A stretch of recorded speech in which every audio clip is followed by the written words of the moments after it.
Bismillahirrahmanirrahim. Assalamualaikum warahmatullahi wabarakatuh. Kali ini kita akan belajar tentang Microsoft Excel.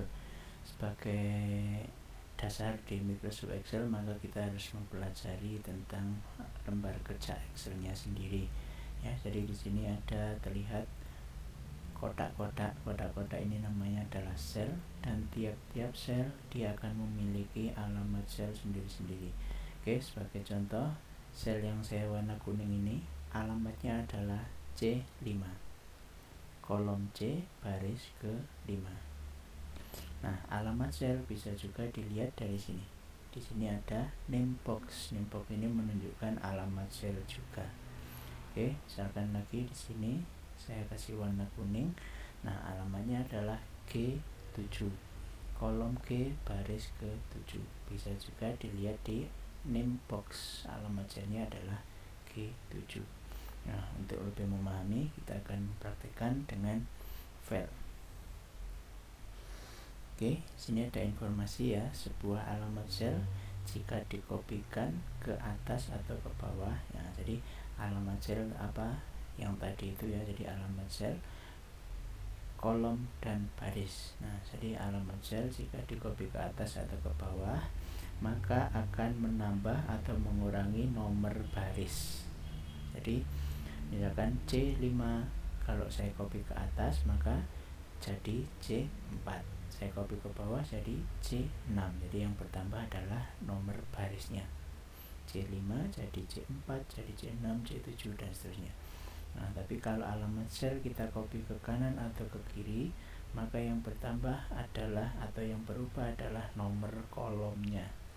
Misalkan C5 saya copy ke kanan maka berubah jadi D5, D berubah jadi E5, E berubah jadi F5 dan seterusnya.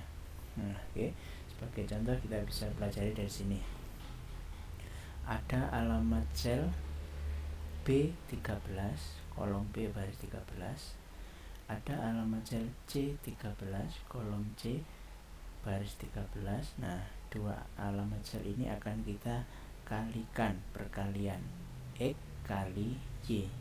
Oke, berarti rumusnya adalah sama dengan alamat selnya kita cukup klik, maka yang muncul adalah alamat sel B13 kali pakai tanda bintang 10, kita klik Y13, C13 ya. Oke, enter. Nah, ini kan berarti alamat selnya B13 dan C13. Kalau alamat sel ini kita copy ke bawah, nah, dia menghasilkan jawaban yang benar. Dan kalau kita lihat ini B14 kali C14, seperti pengertian tadi, yang bertambah atau berubah adalah nomor baris, maka ketika kita copy ke bawah 14 berubah jadi 15, saya copy ke bawah jadi 16 dan seterusnya. Nah, jadi untuk kasus ini kita cukup mengerjakan satu baris saja, kita copy ke bawah, maka jawabannya akan benar karena setiap baris dia akan mengikuti pola seperti baris pertama tadi, perkalian X kali Y. Nah, sekarang untuk kasus yang sebelah kanannya, misalkan saya ingin mengalihkan X nya sudah ditentukan di sel ini, Y nya berubah ya. Nah, kalau kita pakai cara yang tadi, berarti cara mengucapkannya sama dengan X kali Y. Kalau ini aja yang kita lakukan, kita copy ke bawah, maka di bawah jawabannya adalah 0. Kenapa? Balik lagi ke pengertian tadi, alamat sel kalau dikopikan ke atas atau ke bawah, maka akan mengubah atau menambah atau mengurangi nomor baris. Nah, maka di sini alamat sel L12 kali G13 saya copy ke bawah, berarti jadi L13 kali G14. Kita lihat, nah, L13 kali G. L13 isinya adalah 0, G14 isinya adalah ini. Nah, jadi 0 dikalikan sebuah bilangan hasilnya 0 dan seterusnya.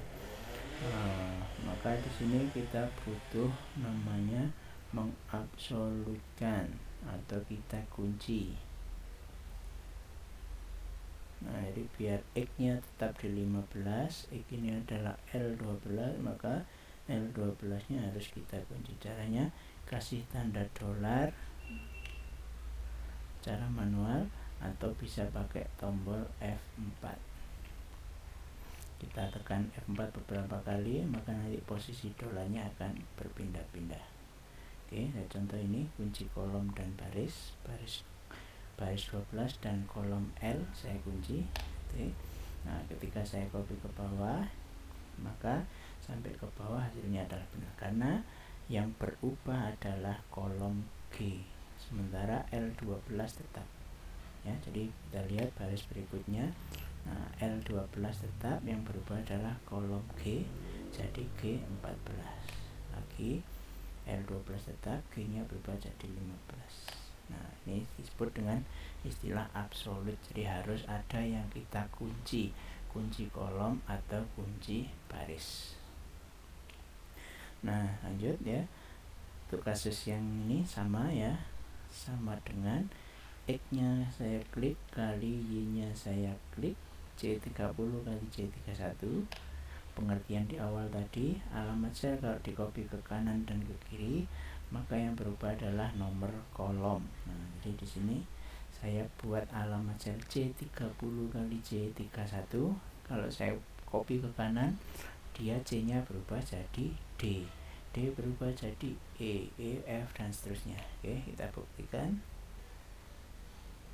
Nah, semacam ini kolom C, saya copy jadi D, jadi E, dan seterusnya. Demikian juga untuk yang ini, sama dengan X-nya kali Y-nya saya klik. Nah, karena X-nya ini tetap ya, cuma satu ini aja, beda dengan yang atas ini, maka X-nya atau H35 saya kunci. Saya letakkan kursor di belakang H35, saya tekan F4. Nah, kunci. Oke, nah ini bisa kita copy ke kanan. Nah, jawabannya ini ya, hanya tetap C36. Saya copy ke kanan, hanya tetap D36 ya. Copy lagi, hanya tetap, D-nya tadi berubah jadi E, dan seterusnya. Jadi yang dikunci tidak akan berubah, kunci kolom dan kunci baris. Nah, berikutnya di sini ada lagi kalau gabungan acuan relatif dan absolut. Nah, jadi di sini saya akan mengerjakan satu buah sel, tapi untuk semua sel di sini. Caranya gimana? Sama dengan, atau kita gini dulu ya, pengertiannya dulu. Ini tabel matematika, saya ingin mengalihkan atas kali samping ya. Jadi saya tulis di sini perkalian atas kali samping ya. Nah, berarti misal saya ingin mengerjakan ini, berarti kan atas kali samping, berarti 2 kali 4 sama dengan 2 kali 4. Rumusnya kan nanti gini. Misalkan saya ingin mengerjakan ini atas kali samping, berarti 4 kali 6, 4 kali 6 ya. Lagi misalkan sini berarti 7 kali 6, 7 kali 6. Nah, misalkan yang saya masukkan alamat selnya, misalkan ini atas kali samping, atas berarti C41 kali B42, B42 ya. Misalkan saya mengerjakan ini berarti atas kali samping, atas C41 kali sampingnya B45, B45 ya. Misalkan saya geser ke sini, misalkan di atas kali samping berarti ini kali ini, yang ini adalah F41 alamat sel ya, di awal tadi sudah disampaikan, kali B44, ini adalah B44 ya.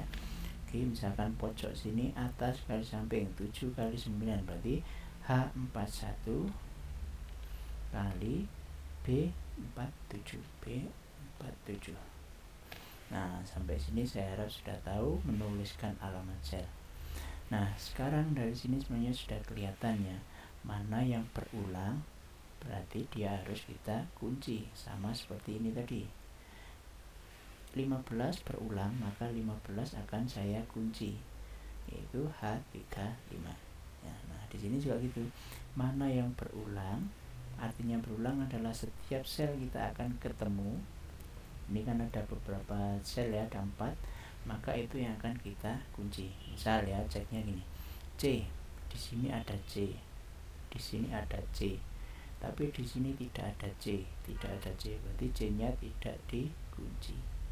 Terus 41, ada 41, ada 41, 41, 41. Nah, berarti 41 ini nanti calonnya akan kita kunci. Lagi ya, B, ada B, B, B, B. Ya, B, B, B, B. Nah, berarti B-nya kan berulang, maka B nanti akan saya kunci. Ya. Sekarang 42 di sini 45, 44, 47. Nah, berarti 42-nya tidak saya kunci. Nah, sekarang kalau sudah tahu bahwa yang akan berulang nanti adalah 41 dan B, maka 41 dan B akan kita kunci. Ya, 41 dan B akan kita kunci. Nah, berarti misal saya mau mengerjakan dari sini. Ya, perkalian atas kali samping. Nah, sekarang baru pakai rumus sama dengan atas kali samping ya, atas kali samping. Yang dikunci mana? 41 dan B. Nah, berarti di depannya 41 dikasih dolar, di depannya B dikasih dolar. Nah, kalau sudah enter, nah satu rumus atau satu sel bisa kita copy. Nah, jadi satu rumus bisa mengerjakan semua ini. Oke, sampai sini dulu untuk alamat sel ya. Nanti kita sambung lagi ke materi berikutnya, fungsi string ini dan seterusnya, ada if dan VLOOKUP juga. Oke, sekian dulu. Assalamualaikum warahmatullahi wabarakatuh.